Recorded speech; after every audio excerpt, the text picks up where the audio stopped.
Eric Metaxas is an acclaimed author and popular cultural commentator. His New York Times bestseller, Bonhoeffer, is a biography of the German Christian martyr who tried to stop Hitler. Amazing Grace is his thought-provoking look at the life of abolitionist William Wilberforce. I recently went to New York City to get his thoughts on America today. Most of us in America who, I guess, are typical Americans think that we're Christians because we're Christians, right? But I know that the Lord is always challenging us and to say, you need to look deeper. Anybody who has read the life story of Bonhoeffer, whether it's through my book or in any other way, you're convicted. Why are you convicted when you read the story of Bonhoeffer? Because it shows you that there are Christians and there are Christians. There were plenty of Christians in his day who were sure that they were Christians, but why were they ashamed when the war was over? Why were they ashamed? Maybe they didn't participate in killing Jews. Maybe they didn't participate in anything that's overtly part of, but maybe there was a moment when they were silent when they should have spoken up. But I think there are many of us today in America in a similar position. I say, well, I'm not an abortionist. Well, I don't vote for pro-choice candidates. Well, that's nice. But what is the Lord calling you to do?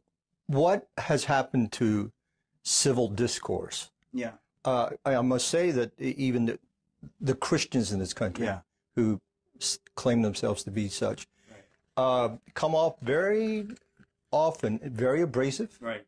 It's called sin. Yeah. If the Lord commands us to love our enemies, and we don't love our enemies, what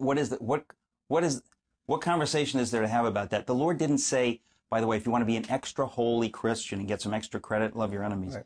The Lord Jesus commanded us to love our enemies. We don't have a choice. If you're a Christian, you need to figure out how to do that. It does not mean you agree with your enemies. Notice the word enemies. You don't agree with your enemies. They're your enemies. America's prosperity, good or bad? If it's a prosperous nation, it's very easy for us to become complacent, for us to take everything for granted. We've been given prosperity. Why? Why would the Lord give those things to us? Well, it's very simple. Because he wants us to give them away to others who don't have them. So if we've been blessed, it's to be a blessing to the world. And guess what? We have been a huge blessing to the world. We have brought the gospel all around the world. The freedom of this nation, the freedom that we've had, the religious freedom, the intellectual freedom, the prosperity that we've had has enabled us to bring the good things of God in material ways and in deeply spiritual and theological ways to the whole world. If we will pray seriously, specifically about this election, if we will pray that the Lord will give us a second chance, the gracious Lord will give us a second chance. Are you hopeful for the United States, for its future?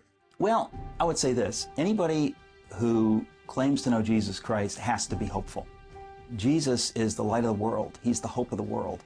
And even if things go down in flames, Jesus doesn't come off the throne.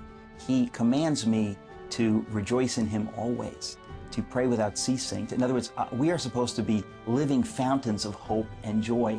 If we don't do that, we contribute to the hopelessness. If we do that, then whatever happens, the Lord is honored, and I actually think that we show the world Jesus when we have his hope. When it's alive in us and when it's real in us, we become a part of the solution.